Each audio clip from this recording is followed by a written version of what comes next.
The first thing I want to say is that transferring is not a failure, but it is an appropriate escalation of care. I did have almost like a visceral fear of going to the hospital. Around 10 to 15% of home births will transfer to the hospital. I think I would have had less fear and anxiety if I had actually leaned into what would happen if I have a transfer. How would I have an empowered hospital birth? Things you cannot control, they can happen.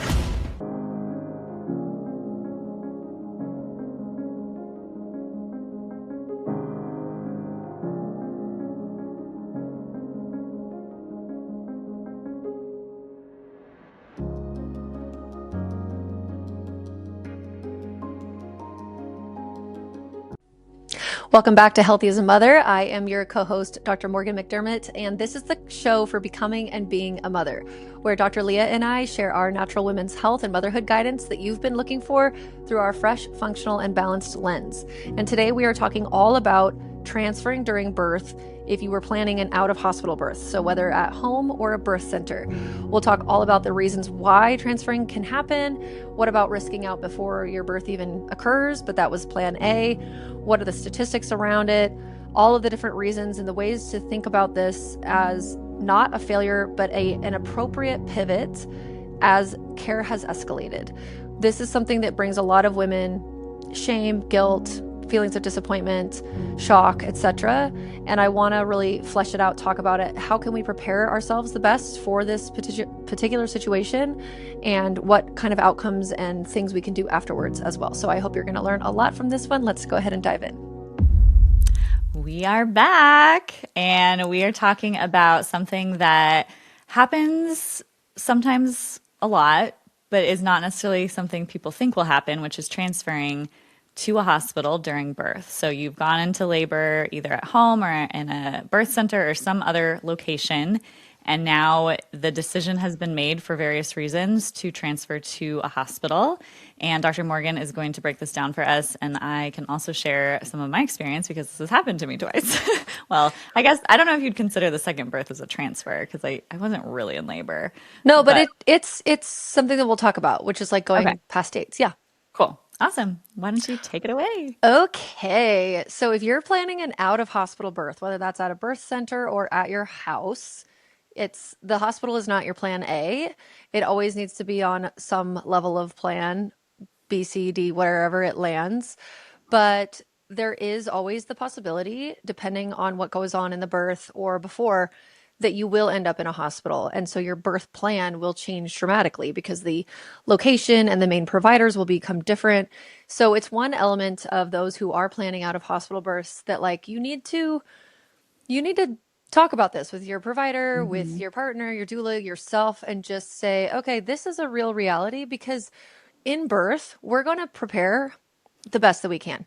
We're going to Mm-hmm. do everything that we can. And it's sort of like playing the game of life. You know, Mm-hmm. we have to intersect with reality. What is like before us? What's happening? Like Yeah. the reality of the situation is, maybe your water broke and then you didn't go, there was no contractions. Mm-hmm. And there's a certain level of time that your midwife was comfortable for that. And then now they're saying, okay, nothing's happening. We need to go get you some like Pitocin at the hospital. Mm-hmm. Or maybe you go to 42 weeks. Like Yeah. things you cannot control, they can happen. So Right. I want to talk today about sort of the philosophy that I want to lay the groundwork for about transferring in general, because I know a lot of women carry guilt. They feel like they failed. They feel like robbed of an experience. Um, or it's like a total shock to them. They just didn't even realize it could happen. So we're going to talk about why the various many reasons why a transfer might happen, and then some tips for the process itself. So really this is just further education about birth and what you need to know. So I love that. the first thing I want to say is that transferring is not a failure. That is something a lot of people will feel. And I very much Yeah. understand why you would feel that way. And I know Mm-hmm. you can share your experiences too, but it is an appropriate escalation of care. Mm-hmm. Now, sometimes this is going to be because there's like an actual medical thing, and then sometimes there's the wish and the want from the mother. And so we'll talk about those reasons. No matter what happens, it's just that you're going down the sort of like flow chart of if this, then that, Mm-hmm. of birth. Like if there's a lack of progression in the birth and she becomes so exhausted and is unable to really participate in the birth anymore and is just like beside herself, then maybe the best option here is to go get an epidural at the hospital so she can sleep. And then we Mm-hmm. could achieve still a vaginal birth, which would be like, you know, higher priority than just crushing a birth experience in because it's Yeah. at home. Right. Um, so it's we have to think about it that it's like it's not that you failed. Some of these things are going to be out of our control. Some of them you might feel like you did have control, but at the end of the day, whatever ended up happening, you did the best you could. Nobody is like purposefully, well, I don't know, not nobody, but you're not purposefully sabotaging your birth and then feeling bad about it later. Like if you're Yeah. purposefully sabotaging the way that it was going to go at home, you're probably not having those feelings of guilt. Yeah, totally. And the one thing I want to say about that, we mentioned this in a previous episode, but not that, I can remember when that was. It was recently, but that everyone's situation is different. And so you can't compare because, you might have an asynclitic presentation of your baby, for example, like someone I know personally, aka me, where the baby's head is in an unhealthy position or not an optimal position for birth or whatever. And so it's not like you as the woman aren't good at birth or that you aren't strong enough or resilient enough or can hang long enough like all these other women that got to have the birth that you imagined because they might not have had a XYZ, fill in the blank, whatever it is that you had. And so that's something that has helped me remind myself that I'm not a bad woman at like birthing because I felt those feelings that like, wow, I can't do this. Like all these other women can do it and I can't. But it's not like a reflection of you. There's so many situations at play. And so that's something I just want to share as like a little piece. Yeah, thank you for that. I mean, there is so much feeling that we put on these situations, and some people won't have that. They'll just feel like, well, that was weird or that was just a strange happenstance, but then some will feel like, oh, if I had, they'll go back in time and they'll reanalyze every step. There's like a little gnat flying around my face here. They'll analyze every step of the early labor. Usually I feel like that's where it comes into play. Mhm. And they'll say, oh my gosh, I should have just like slept more. What if I had eaten this? What if I had done that? Da da da da da da. And I thought it was going to be like this. And then, whatever it is. Oh And yeah. what I have to say about that is that it's very natural and normal to do that.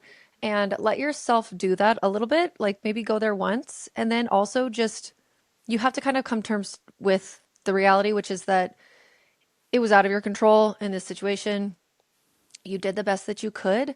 And what has happened has happened. So dwelling in the past, while I do think it takes a good amount of processing, and we will get there too in this episode, it's it's not something that you're going to glean benefit from by beating yourself up. Do you know what I mean? Mhm. You can Yeah. take some lessons in learning and say, wow, I should not have, maybe I'm trying to think of an Okay, example. like for me, I would have chosen a different midwife if I could go back Yes. personally. I feel like maybe a different midwife would have been a better fit for me. Would that have changed my outcome? I don't know.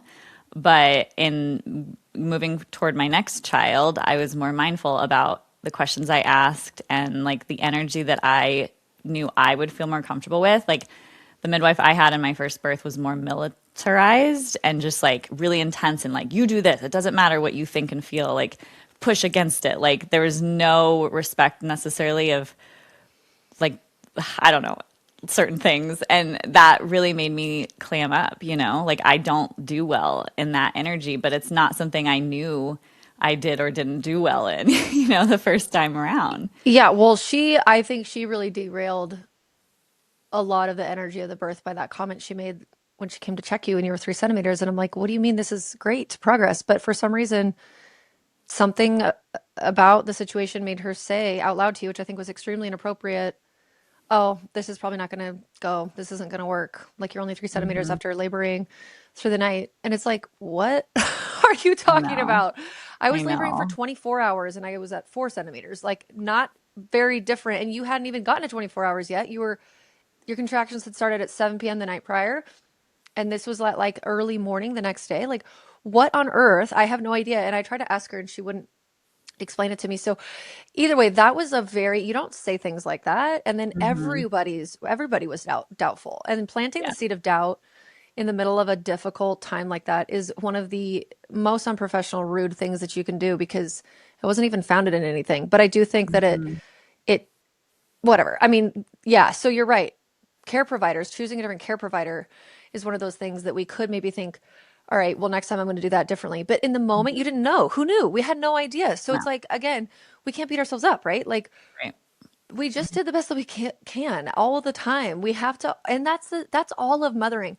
The parallels between birth experiences and mothering and like, I mean, even, yeah, the fertility journey, all of I it, know. it's They're all all so similar. teaching you so much about what it's going to be like. It's sort of prepping you and giving you these little microcosm experiences for what it's going to be like for the length of 18 years of parenting your child, 18 plus years. Yeah. Because there's so much that's out of our control. And it's really difficult to enter that. Up until you have children, usually in your life, you are a solo entity who has Hmm. control over what they do. And if Yes. I want this, I work harder and I get that. Or if I do blah, blah, blah. And obviously, yes, there's external factors that are at play, but we are not in a dance with another sentient human being until we have children. And now Hmm. everything is different forever. And Hmm.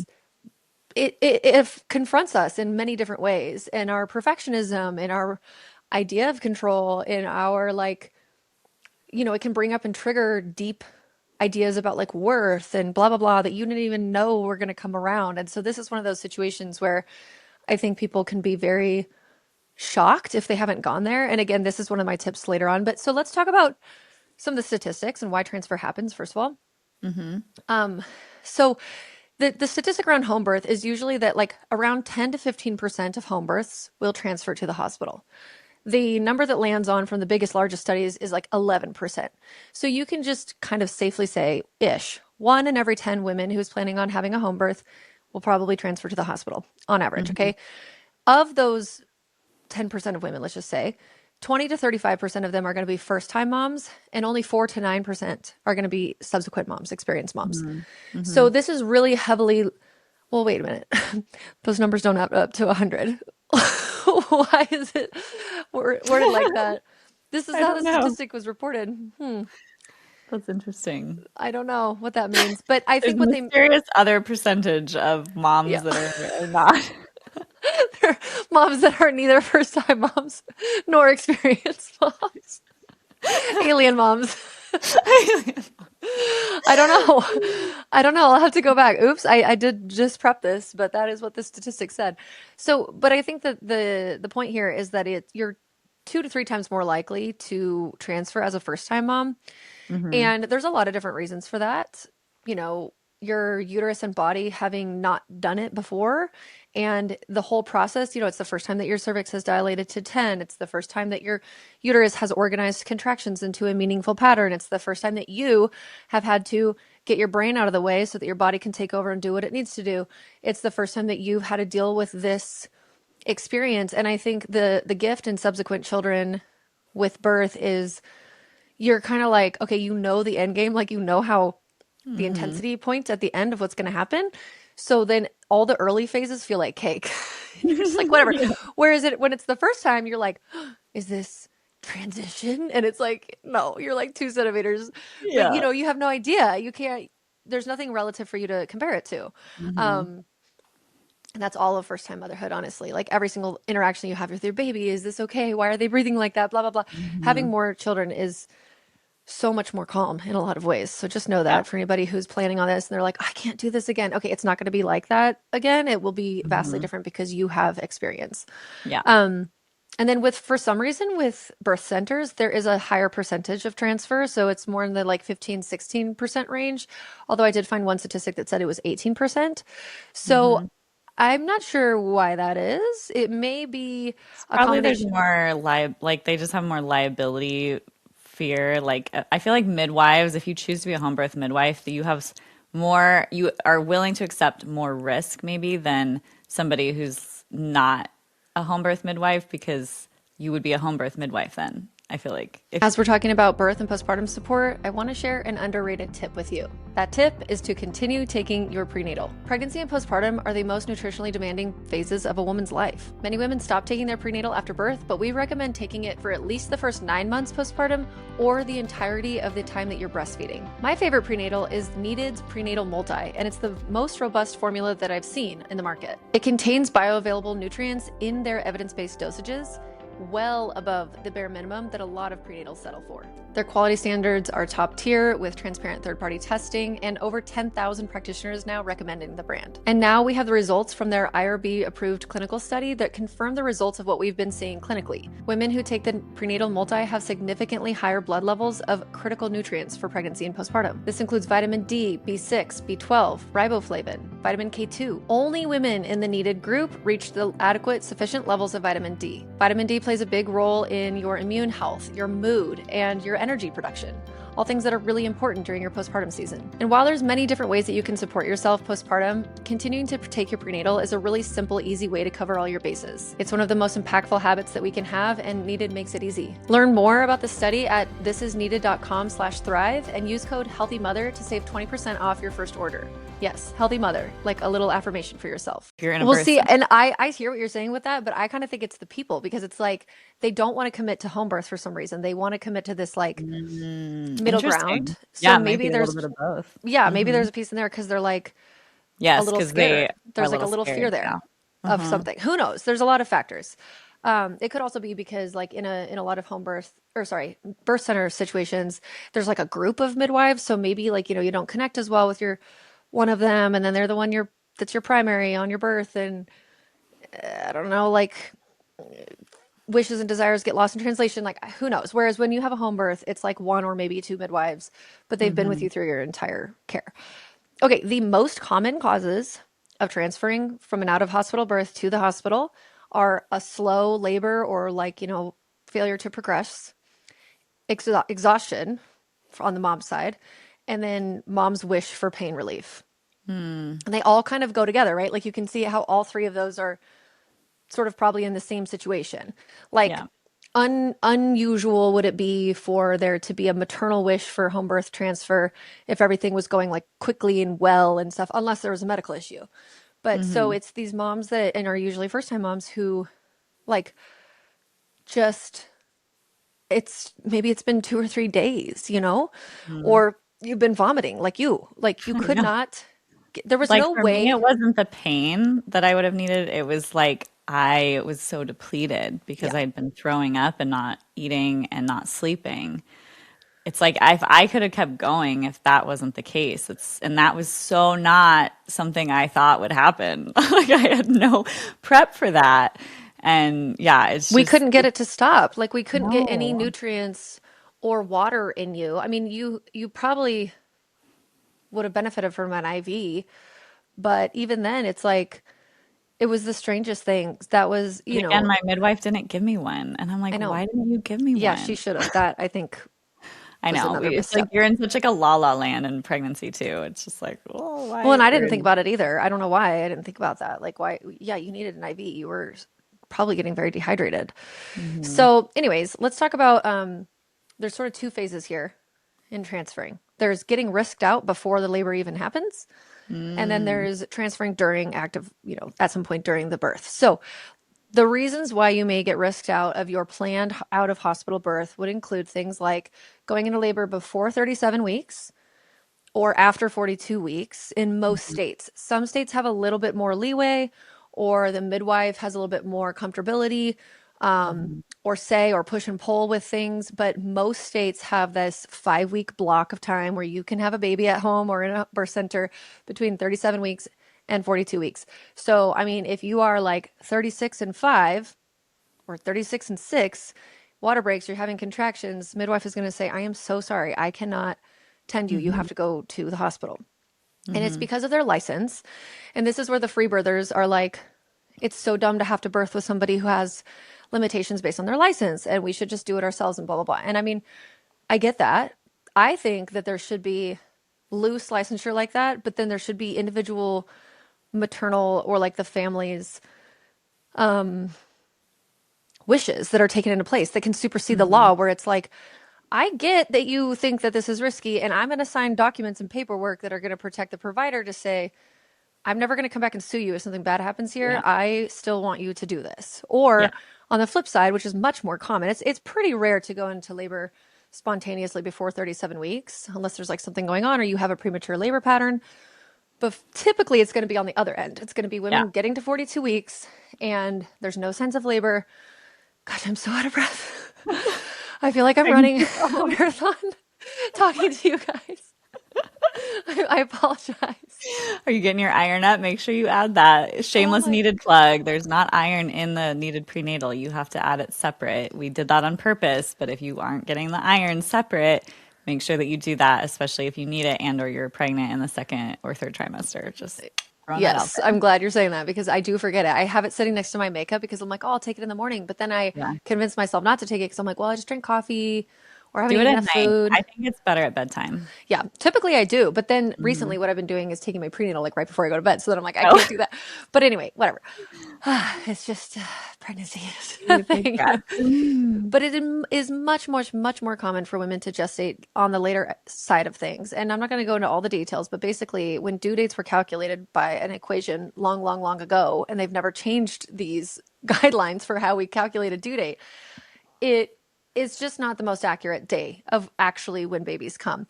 Hmm. Actual statistics say that a first time mom will get about 50%, actually. So the average first time mom will deliver her baby spontaneously at 40 plus 5, and subsequent moms will deliver at 40 plus 3. So it only moves up a couple of days if it's a subsequent baby. But 40 plus 5 is damn near close to 41. Okay. So we Hmm. really, if we were going to give a couple more weeks, but then the reason is because of the stillbirth risk, which quote unquote doubles, which really just means it goes from like 1% to 2%, or sometimes from 1.5% to 3%, but it's a very, very small increase of actual risk. It's just that when Hmm. we talk about it in statistics of doubling, so actually a lot of providers won't even let you go. They'll schedule your induction at 41 weeks, which is like so out of touch with Hmm. research in most cases. Now, obviously, if you have something going on, you've had gestational diabetes, preeclampsia, like whatever, blah, blah, blah. But in a normal, healthy, non complicated, nothing's going on pregnancy, allowing the spontaneous labor to begin on its own and getting closer to 42 weeks has massive benefit over an induction like that, simply based Hmm. on time. But yeah, unfortunately, so it's really hard because, as you know, once you're getting into that like 41st week, you're starting to really stress out. Oh yeah. Your entire birth plan is at risk and Hmm. you feel pressure. You feel like you have to do something to get it started. And these are the exact opposite feelings, like the hormones that they produce of cortisol, adrenaline, the stress are the exact opposite of what we need in order for spontaneous labor to start. But Yeah. it's very normal and natural to feel those things because the reality is that, yeah, if we keep going and chugging along with this pregnancy, you're not going to be able to have your home birth. And that sucks so bad. It's such a catch Yeah. 22 at the end. I feel like for me, that was a big part of it too, because even though looking back, or even though in the moment I was like, no, I'm not that stressed, it's the watched pot feeling, it's all of that. But then we were in the height of COVID and just like the scariness of like vaccination and just all of that. And so I did have almost like a visceral fear of going to the hospital, not to just go to the hospital, but it was like, are they going to take away my baby? Are they going to like let my husband in? Am I going to be there alone? Like all these stories of women wearing masks, laboring alone, no partner, no doula. Like that was when I was giving birth to Avia. And that is so scary. And so I cannot even imagine because I think I deal with a pretty intense level of stress. I don't want to or mean to, but like, I'm pretty high functioning. There's a lot that I manage. And so I think my like normal level is already much higher than what is probably good for birth. And then like heightened on top of that, this like intense fear. It's like, of course my labor wasn't happening, it's It just, was it a gets really COVID. intense. Yeah, it's really intense. And I so feel for any of the first time moms giving birth during COVID and like having to navigate no in-person lactation groups and all of Mhm. that stuff. And then, yeah, the women that were birthing alone, like Ugh, no doula, no partner allowed in. Are you kidding? I live with this person. I They can't know. come in the room because of like COVID risk. It I was know. So intense. barbaric and It was barbaric. absolutely out of control. Like Yeah.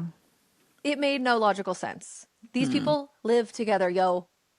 What do you think is I going to literally have happen? sex. Like, what's going on? And I and know. the benefit to her to have her labor support people, like, what? I don't know. I'm I so know. sorry about all of that. It's Yeah. just, Anyways, derail. But just to say that I know what it's like for the people who are getting there. And so if you are a person who has to or is navigating those late weeks, as much as you can, reducing the stress of being scared about the transfer. And I know you've mentioned this, but in case you don't, I just want to highlight of I was the person also who's like, I can't even think about having a hospital birth because then I'm going to manifest it, right? I'm going to like bring right. it into Yes. my space. So I don't even want to read about it. I don't want to look at it. That is not going to be a part of my reality. I am going to only listen to home births, like all of these things. But, as many things do, if you're so afraid of something, often that's what comes into your space. Even if you think that you're not focusing on it, there's a fear piece there. And energetically, either whether it's a lesson or it's a frequency thing or whatever, it can come back. And I think I would have had less fear and anxiety if I had actually leaned into what would happen if I have a transfer? How would I have an empowered hospital birth? Like, what would I do? How would I support my nervous system if I have to go to the hospital and really play that out in my mind hmm because I didn't. And so it felt so unknown. And that made it what was so scary. 100%. And I will talk about that later on in the tips too, that we have to go Hmm. there in our brain. Hmm. You are not pulling it into your space by thinking about it for a few minutes and planning out how you'll react. It's Hmm. honestly such a good way for trauma prevention for birth because so much of what is left with women at the end is these feelings of like shock and being out of control and just not knowing what was even going on. And so, even if it's not what you want, when it's happening in the moment, you can be like, okay, well, this is shitty, but like, I'm gonna say this and that, and I'm gonna try to like still get this and that because I know da da da da da. And you have to be on your feet and like ready to, Hmm. it's happening actively before you, and it's also like happening to you, and it's very difficult, and you're managing all these different feelings and things. And so, yeah, if we hadn't ever gone there, and it's like your worst nightmare come manifest that you've always pushed away into a dark corner, it's gonna feel a lot scarier. So, It's like having a energetic bug out bag. Bug out bag is what Mike yes. does for emergencies. Like if this horrible emergency happens, I have all of this stuff prepared in a bag that you can grab. It's like a bag of tools. And hopefully you don't need it, but you need to know that it's there and you need to prep it and have it there because if you do need it, then everything is a lot less stressful than trying to scramble around and like gather everything. So like for me, I know it's just a tip we'll get to later, but it would be having that emotional, energetic, nervous system, mental bug out bag of this is a bag of tools that I don't want to have to use, but I am prepping and preparing and training. And I'm going to put it over here in the closet. And if I need it, I can reach in and grab it. And I'm used to it. I'm familiar with it. It's a bag of tools or a set of tools that I can dip into if I need to, rather than, oh shit, this is an emergency. I have no idea what to do. Scramble, get the flashlight. Like, what's going on? Electrolytes are trending, yes, but they have been in need of our human bodies for all of time.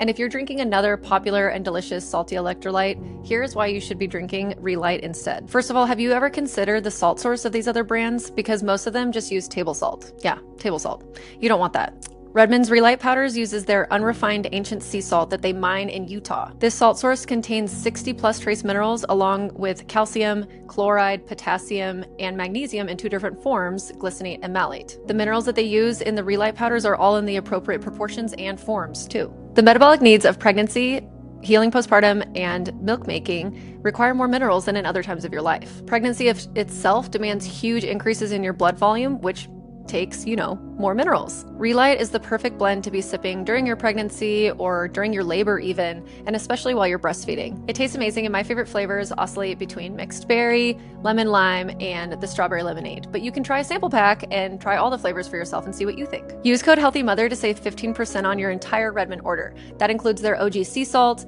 other seasonings, bentonite clays, toothpaste, and more. Exactly. You're always gonna thank yourself for being prepared later on if Hmm. something does happen, even if that's not the plan A. Yeah. And the reality of birth is that it is a wild thing. And Hmm. just because you have it in your head that it's going to go a certain way and you've done all the preparation in the world, it's one of the more humbling life experiences that we can have because Hmm. You don't have control over it. So, okay, let's keep talking about things that can risk you out prior to your birth even happening. So, like we talked about dates, going too early or too late, quote unquote. Having low fluid, so low amniotic fluid at the end. Say you're getting in that like 41st week and they're wanting to do biophysical profiles where they're looking at the baby on an ultrasound and they're looking at like blood flow and things. They're measuring amniotic fluid, which I think it's a good idea to get one of those at some point, maybe more if you have some higher risk complication. But what they may find is low fluid. Midwives have a bit more of a nuanced view sometimes on low fluid amounts. And especially if they know your history and they know that, oh, you tend to be a low fluid person or whatever, if this is not your first baby, they may have a little bit more leeway with that, where hospital protocols are going to say after this number or like below this number, we're inducing or something. And Mm-hmm. so it just kind of that one, there's not like a hard marker where I can say, oh, never let your fluid get to this number. Also, that wouldn't mean anything to you anyways, because you're not going to have like an ultrasound at home to measure it.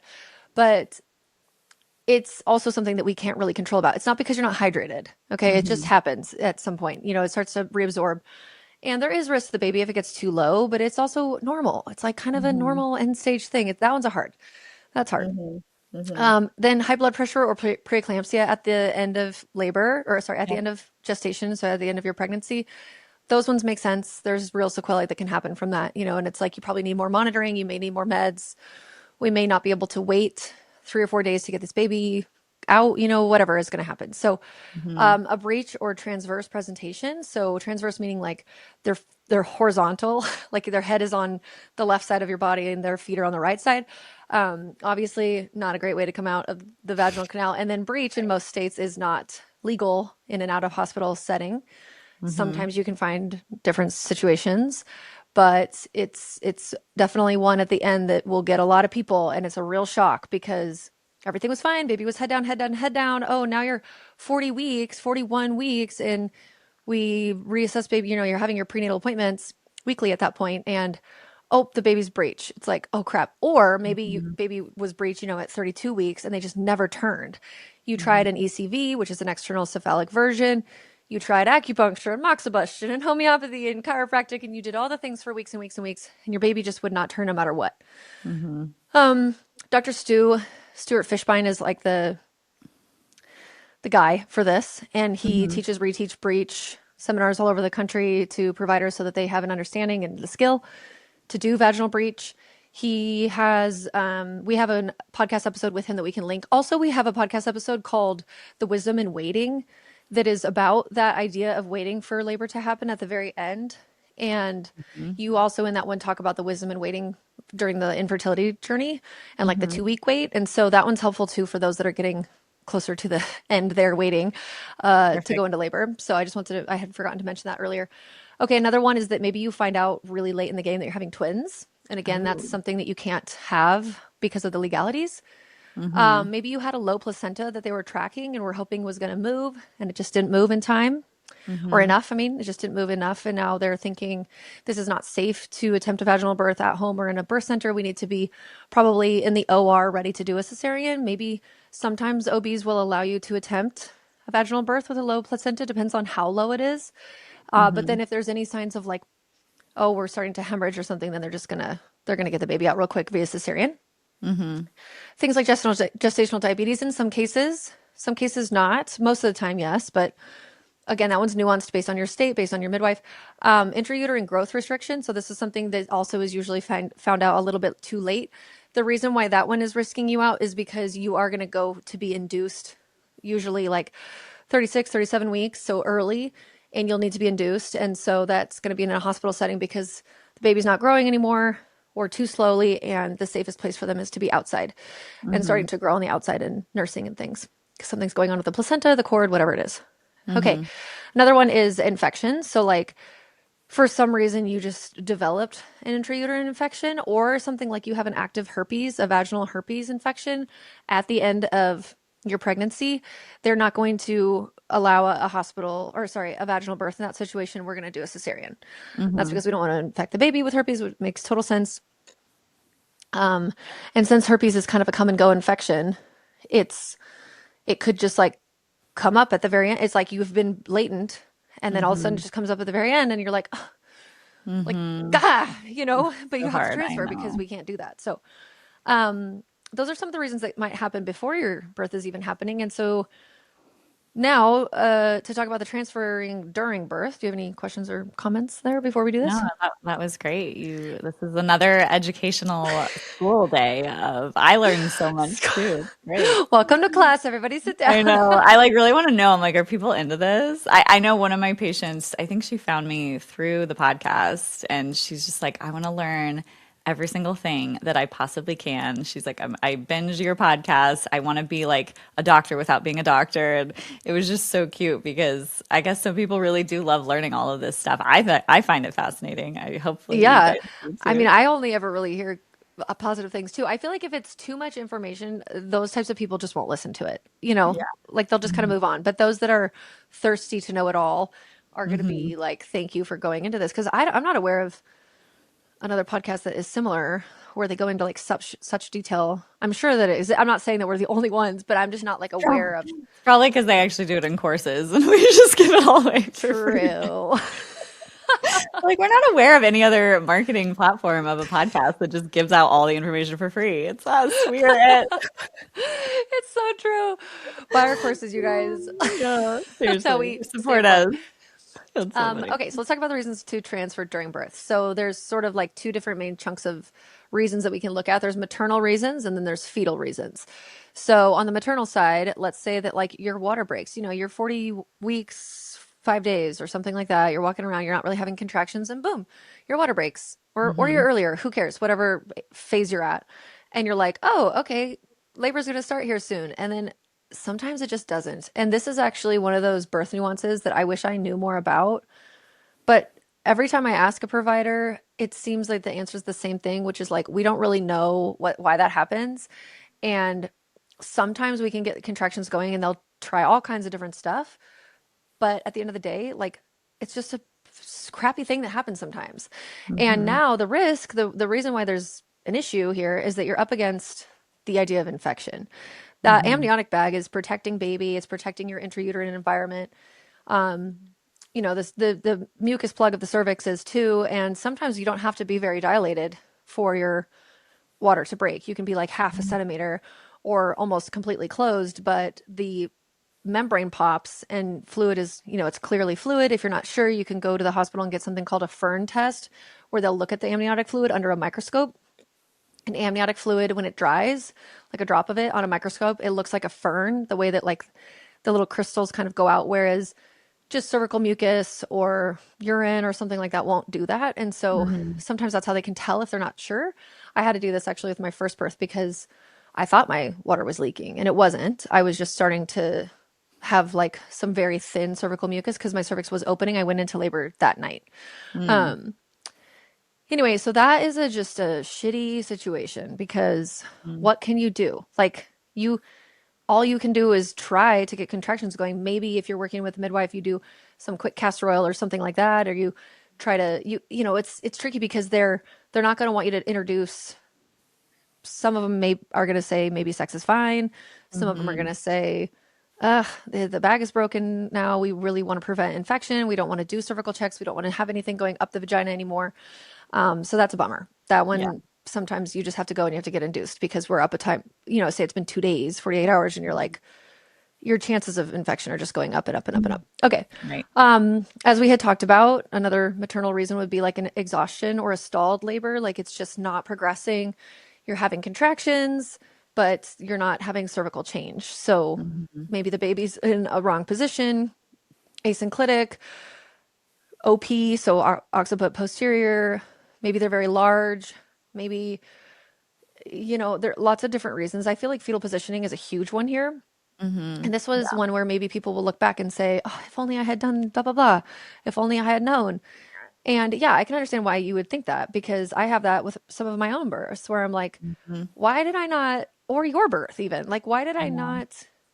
why did that not dawn on me to do more But I feel for like we this? did so We much. did. We did. We tried really hard and she I just wasn't mean, moving. But it's she just like now wasn't. that I know Gilligan's Guide, which we'll put that episode in the show notes too, my interview with Anne Gilligan and her guide for optimal fetal positioning, which is going to one day be something everyone knows. It'll be as ubiquitous as like spinning babies, but it's a much more precise sort of set of Hmm. movements to do all of the things that we need with fetal rotation to get them maybe off of the back, off of whatever, off of the hip if they are asynclitic, etc. So that one is really, really, really common, especially in modern moms, and she explains why, and it's such a fascinating interview. So definitely listen to that before you give birth. Okay. The request for pain relief is another maternal reason. So she's just like, I cannot keep doing this. So at the end of my first birth with Gage, I think I was extremely close to that point. Hmm. I know for a fact, I know it in my bones. If I had been in a hospital, I would have gone for cesarean. There's no way they would have allowed me to keep having this weird, slow contraction pattern. I had to push for 3.5 hours. Like he just was a brick in there. He Hmm. was not moving. He was OP. And so he was posterior and he was just gave me no rotation. And he came out with torticollis and a lip and tongue tie and tight midline features. And I honestly don't think that he could rotate. Hmm. He was just the way his little beautiful self. But I was like at the end of I mean, myself. it is crazy that you were able to still do it because so many people like me are pushed into those interventions where we don't know, like, if left to your own devices, will the baby come out or will you die? Yeah. And everyone's like, you're gonna die. But it's like, you don't know that. Like, Yeah. how do you know that? You're not an intuitive, like, I crystal know. I ball. wish we had a crystal How do ball you know so that? badly. But I you know. did it, and like think of if you had a C-section, how likely you would have been to have more, and you've now had four vaginal births, and you probably wouldn't have been able to have maybe any of them, depending on like how your next one goes. If I know. I know. maybe you This would have had is a VBAC, but it's just crazy that yeah, it's but I it's think your it got provider. very, very close. Like I think we got, Hmm. my midwife was never talking to me about it, but I think that the energy in the room towards the very end, right before I started pushing, was kind of like, is this even happening?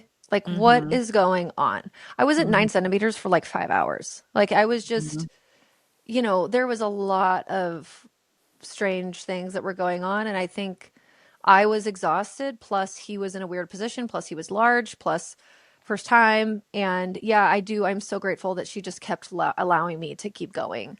Um, And that you but did. I mean, that's such a testament to your tenacity. And you're just like, well, I don't thanks. know if I I mean, could I have. I was, probably would have been like, lay me down, give me an epidural. Lay me well, down, coach. I'm tired. I literally looked at her and I was like, I either need to sleep or the baby has to come out right now. But I can't Hmm. just, I'm too tired. Yeah. I'm too tired to like keep going with this. Like it had been Hmm. 36 hours. I was like, anyway, so I don't know. I don't know how that happened. It's Sarah Duhan. Sarah Duhan came in and saved the Hmm. day because she made me, I felt, I think I just needed that bump of like something is changing. There is progression because it being stalled out and being so exhausted, I was just like, what's going on? So then she came and made me do a bunch of squats. He moved down like 2 inches and then I was able to start pushing. And so, anyways, okay, so that's another one. You've probably heard that there's some controversy around using pacifiers, that they can interfere with your breastfeeding journey and relationship. They can cause nipple confusion. They can disrupt the way that your baby's teeth come in, yada, yada, all sorts of different things. And yes, some of that is true, but not all pacifiers are created equal. And there is one particular pacifier that I love and I do recommend, and that's because it is breast-like. It's made out of a super soft, pliable silicone that actually can help your baby's latch. This is the Nini Co pacifier. So they can be used as soothers, which is important for your baby, but they can also be used as tools for improving oral development and function. Say like in a situation where your baby had a lip or tongue tie, they need help with their latch for some kind of a reason, they're recovering from a revision, and that has been the case for my last several babies. I use the Nini as a tool to help strengthen their mouth and actually improves my breastfeeding relationship with them while also helping to soothe them, because suckling for a human baby is a need, it's not just a want. So there is a way that you can use a pacifier when you know that they're full and they're satisfied, they're not looking for feeding or anything like that. So you do have to have some awareness and knowledge around what your baby's cues are. But say you're driving or they're trying to sleep or they're in a carrier or a stroller, something like that. Using a pacifier is not a bad thing inherently. It just depends on the one that you use. All of the IBCLCs, so the International Board Certified Lactation Consultants, the occupational therapists, physical therapists, feeding and speech therapists that I know recommend the Nini, and so do I. Nini pacifiers are made in the United States. They are BPA and phthalate free, and they don't negatively affect your breastfeeding relationship. If anything, they can help their latch. Use the code HEALTHYMOTHER with the link in the show notes to save 10% and get your baby a Nini today. Complications. So obviously these are the ones that people think of, but they are not the more common ones. The most common reasons are like, I'm tired, I want an epidural, like I Yeah. can't keep going, or like the contractions are not producing change.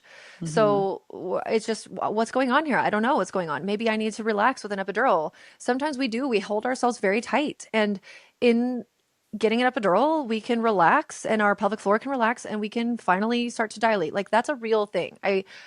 I don't think that people understand that. It's a real Hmm. thing. It's not just so that you can sleep. It's also so that some women are just holding and they don't realize it. And if they can just sleep somehow and relax, they will open up and everything will be okay. And that's another one where people will really put a lot of shame on themselves about it afterwards. They're like, well, why couldn't I just relax? It's like, you know what? I don't know. Hmm. We don't know.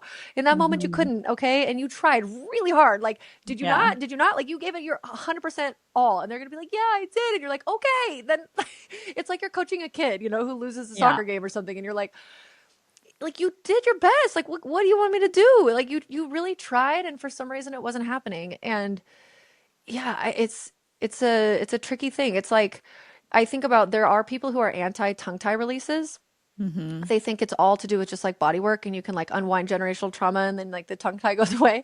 And I just want to be like, okay, but when you're bleeding by 48 hours of nursing your baby, what do you want me to do? Like, I Hmm. will try all the things, but if I'm going to give this baby breast milk, which I do think is the more important thing than maybe them having like a premature cut in their tissue, Hmm. I don't know I would love to ask these people these types of Yeah. questions. I tried my best. Like, I don't know what you wanted me to do. I had to make this choice in order to keep going. And this Hmm. is how birth is too. Okay, Yeah. so then there's complications like bleeding, so maybe like placental abruption, or we don't know why the bleeding's happening, but it's scary and we don't want to see it, and so we transfer. Maybe you have a sudden in blood pressure spike or sudden signs of preeclampsia or any signs of infection. So midwives can administer antibiotics at home and in birth centers, but that's usually in the context of GBS. They're like, Hmm. "Oh, you were GBS positive, so here's your routine antibiotics that we're giving." But if Hmm. you start to develop like clear signs in labor that there's a fever and babies not have their heart tones are starting to be funky with the contractions and blah blah blah blah blah, they're not going to try to be like, oh well, I have antibiotics. No, you're going to Yeah. the hospital because your baby's likely to go to the NICU afterwards. This is a big deal, okay? Hmm. And I mean, this is where babies, it's a very fragile time for them. So Hmm. you want to be in a place where they can get a lot of medical care. And that's not going to be Hmm. at home and that's not going to be at a birth center. So Hmm. this is where we escalate appropriately to the things that we need, right? Like we don't just Right. go to the hospital because our ankle hurts, but we go to the hospital when our ankle is broken. Like Yeah. we use the things we need when we need them. Okay. The fetal reasons would be, like I just said, so concerning heart tones. So if they're listening with the Doppler during your contractions, the baby's heart rate is going kind of down, down, down, down, down, down, down as they're listening to the contraction, and then it starts to come back up. There's a certain level of this that is normal. There's Hmm. nuance here. They are the professionals. They will know when this is like okay and when it's not. Hmm. Um, and then if there's meconium concerns, sometimes they will also, it's usually not just the presence of meconium. So say your water breaks and it's clear that there's meconium there. It's not just the presence where they're going to go, oh shit, get in the ambulance, transfer. Like that's not going to Hmm. be how it is in most cases. It'll be one piece of a constellation of symptoms where they're going, okay, I don't love this. I think the baby is having a hard time. And Hmm. there's meconium and blah, blah, blah, blah, blah, blah, blah. I think that like Hmm. we need to probably be in the hospital for this birth. Okay, Yeah. so most of these are still going to be calm transfers. You're driving in your own car. Well, you're not driving. Your partner's driving you and they're Yeah. in a different car or your car. And you're not like taking an ambulance ride. It's not a super, super scary thing. There are some like the bleeding or really fast progression of baby not doing well or really fast progression of infection where they might call an ambulance. And also it depends on your Hmm. distance to the hospital too. Yeah. So some tips for transferring. Um, just know, like I'm saying, that most of the time it's going to be a calm situation. But also, Yeah. like you said earlier in this podcast, I think the number one thing that we can do is get our mindset right about this. Hmm. Plan A is home birth or birth center birth. Okay. Plan A.5 is like maybe having to do natural induction methods to get the baby to get into labor at home or wherever we are. Plan B is blah, blah, blah, blah, blah. You need to kind of go through it and talk in your mind about like, well, how am I going to feel? Sorry, I'm like burping continuously. How am I I love, going? I love when your real life pregnancy symptoms just like are in the podcast. I hope I know. everyone really enjoys that 'cause it's like this I'm is real so life. congested too. Like I just can keep blowing my nose and I'm not sick. It's just like pregnancy congestion. Allergies or Pregnancy. just Oh, allergies? no, it's just it's like pregnancy congestion. And this is Oh. probably the worst time that I've had it, but I've had it this entire time where I'm just like I have copious amounts of snot and then I just feel like everything inside my nose is swollen. So I've been using those like intake nasal things every night and man, they really work. But Oh, anyway, good. yeah, and the burping. Sometimes I was telling Wes last night, I'm like, I'm starting to get a little bit of heartburn. Oh Sucks, no. just a tiny bit, but Oh, yeah, I know. I'm I like, remember it well. oh, Hmm. it's yeah, A good it's like I time. ate something and then I went and laid down and I was like, nope, okay, I'm not laying down. Okay, but anyway, back to mindset. So in the moment when this is happening, ideally you say, oh, this is that thing that I didn't want to happen, but here we are, and you're gonna process and grieve later. Because in Hmm. the moment right now, you have to like buck up and say, okay, quick frame shift, we're pivoting. This is not what I wanted, but what can I do now? Okay, because you can Hmm. still accept or decline certain interventions at the hospital. You can still ask for more time depending on what's going on. You can, give them your birth plan. You can still have some of those elements, again, depending on the nuance of the situation. It's not like it all comes crumbling down. I mean, unless it's an emergency transfer, and then now we're literally saving your life and your baby's life, and you're just going to be at the whim of whatever they need to do that. And I think probably most people are going to be very grateful that they're doing that and that everybody's going to Hmm. be okay. Yeah. Most of the time, it's not that though. Most of the time, it's, gosh, this is bummer. Okay, we're slowly transferring. Sometimes the midwife can come with you, and sometimes they can't. So this is a situation where, in your conversations with your team, and in your own head, when you're going through, well, what am I going to do? How am I going to react if I have to transfer? You've gone there in your mind for all different variety of birth settings. Ask your team, can you guys transfer with me to the hospital? Because Hmm. some of them have rights, some of them don't. Some of them can act as doulas, some of them won't be able to, or can't, or don't want to, or whatever. So I think that that's one thing where women get really like, oh my God, I thought my midwife was going to be like the midwife in the hospital. It's like, no, Hmm. usually not. Yeah. Sometimes, but sometimes their role will just switch to like doula. Yeah. Okay, so you have to kind of, like you said in your C-section with AV, how you were like, you process it all very quickly and you were like, okay, like, well, this isn't what I wanted, and I'm gonna be there for her mentally, energetically, spiritually Hmm. in this setting, which is happening to me now. And I think if we can, I'm not trying to gaslight you for your feelings of disappointment, but they do need to be processed later. It's just not the time right now. Yeah. You are in the middle of giving birth to your baby and you need to say, okay, I'm a big girl, pull up my pants. What can I do now in this Yeah. situation? And don't Yeah. just crumble and give up and like let them steamroll you because unless again, it's an emergency like life or death. Yeah. I find if I can imagine an analogy for this, You love it's, analogies. think of it as a ladder and you're climbing the ladder to get to your baby and you don't know how many rungs there are and you don't know which rungs you have to climb to get there. And sometimes you have to climb farther, than other people, or you have to climb in a way that you didn't want or mean to. But just like you said, where there can absolutely be disappointment of, wow, I really thought I'd have my baby after 3 rungs, and it looks like I have this like other 15 rungs to go or whatever. I remember for me emotionally, the transfer was actually more emotionally challenging than even the C-section because of all the fear that I had around the hospital and like the COVID situation. And I remember having actual feelings of panic going into the hospital and just being like, oh my God, what are you going to do to me? Like, are you going to take my baby away? Like, is my husband going to be there? All of these things. It was so, so scary. But you just have to be like, you know what? This is my only choice. And I just have to kind of put that in a box right now, like you said, and process it later and you just have to be brave, right? Like it's bravery is fear but doing it anyways, and there can still Mhm. be that fear that's totally real or that disappointment or that grief. But then you just say, but in this time, just like anybody in an emergency has to do, you sort of have to like put your emotions to the side, deal with the situation in front of you, and then circle back and be like, let's process this now Mhm. because you are still stepping up that ladder to get to your baby. There are still things that need to be done. There are still ways that you can do it in an empowered way, like you said. And so, you just have to kind of put that in a little compartment and come back to it later, because you have to keep climbing. You can't just be walking up the ladder and all of a sudden you're just like, oh my God, and you just fall down the rungs. It's like, you can't, you have to keep going.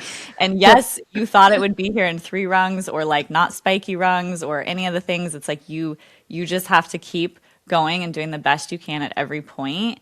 And that's all you can do. And I think for me, any advice coming back is prepare, like you said, so that you can, in your mind, do the best you can at every pivot that comes at you.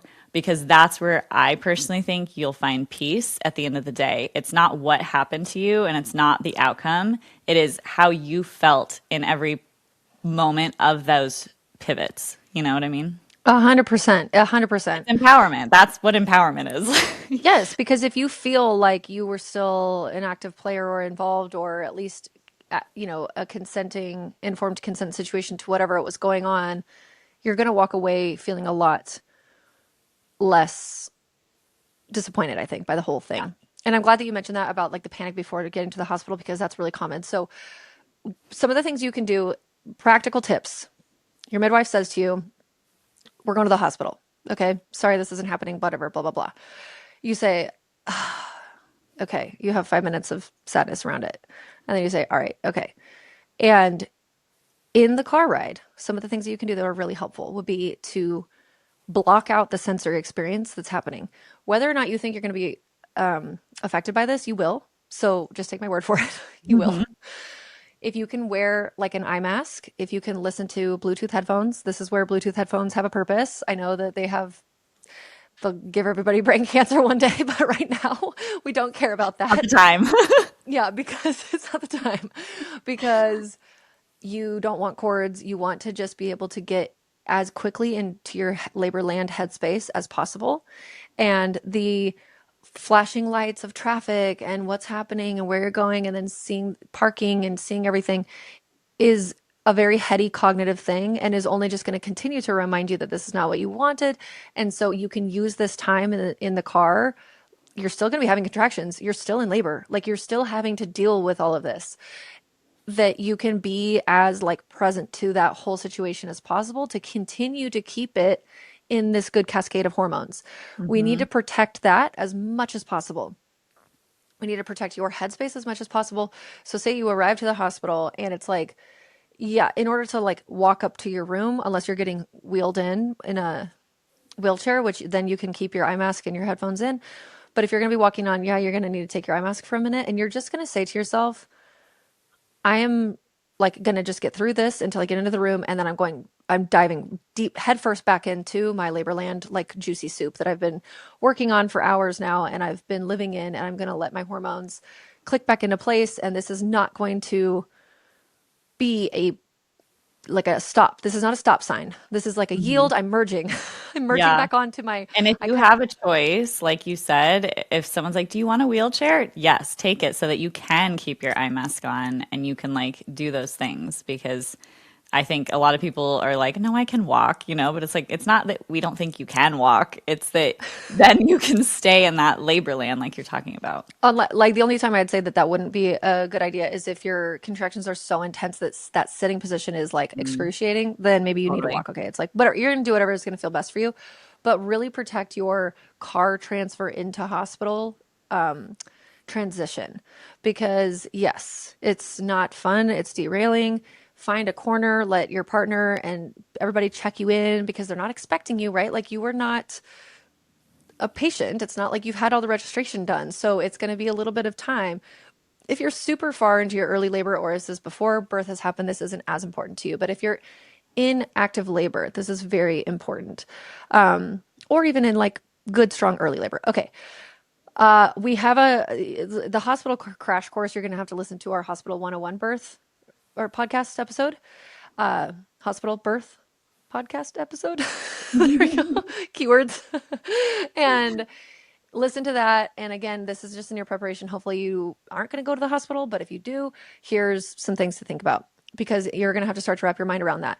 I do think it's a really good idea for everybody who's planning a home or birth center birth to have multiple copies of their birth plan printed out for this exact situation and just a side bag that has some loosely packed items of things that you would want, or a list inside of the bag that says toothbrush, phone charger, extra warm Hmm. socks that your partner can quickly throw together while you're like walking into the car. Okay. Yeah. So it's not going to be as beautiful as like a fully packed hospital bag because usually people are not going to have so many extras of things because you're going to be using them in your home space. Now, if Hmm. you're going to the birth center, obviously, like you've got stuff you've already hauled into the birth center, so it's a little bit easier. But even if you have a planned home birth, still have your little like bug out bag, like you said, like in Hmm. case something changes.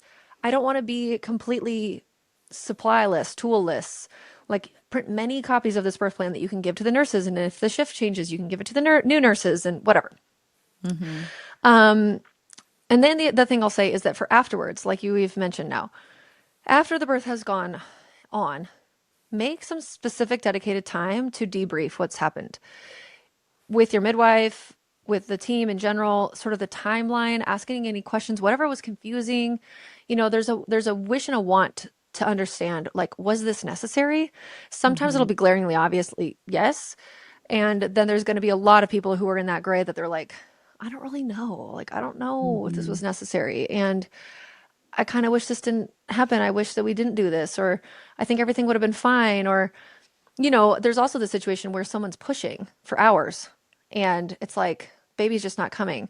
So they transfer to the hospital. They're there for 20 minutes and the baby comes out. And it's Hmm. like, there wasn't actually even anything that the hospital did.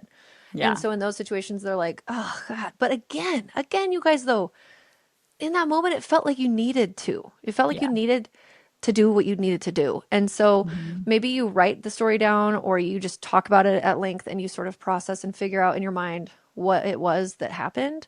And Hmm. then you will sort of be in charge of you with the way that you make meaning of it or not, the way you process it or not. And if you put any excess, like, sort of negative uh, wording or energy around it for yourself is up to you. So Yeah.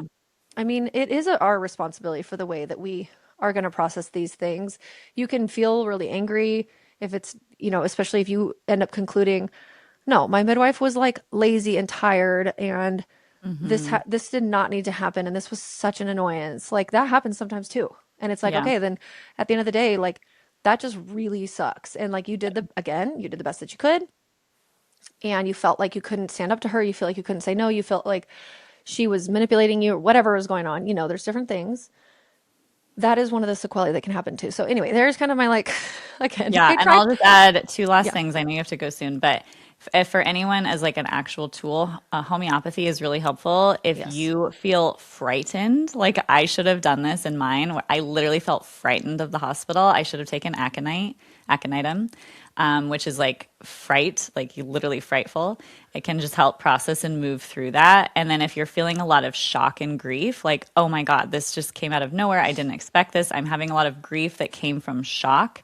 Ignatia is one of the best homeopathics for that. So those might be little homeopathics that you could have at home just in case this does happen. They would be really, really great tools. Yep. I agree with that. I think that there's a lot of things that we can do and also know that it's going to come in waves later. Like the way you think about it in 6 months is going to be really different from the way you're thinking about Mhm. it right now. And that'll still differ from the way that you think about it in a year or 2 years. And so, you know, I mean, there's things people can have, just so you know, too, people can have birth trauma and unideal experiences, even if their place of birth remains what the plan A was.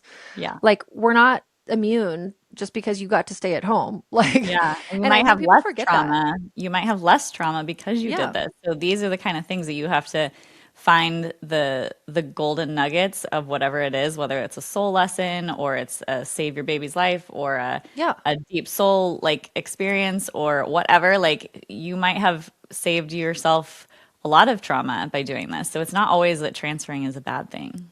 100%. Love it. All right. Well, thank you guys. Hope you enjoyed.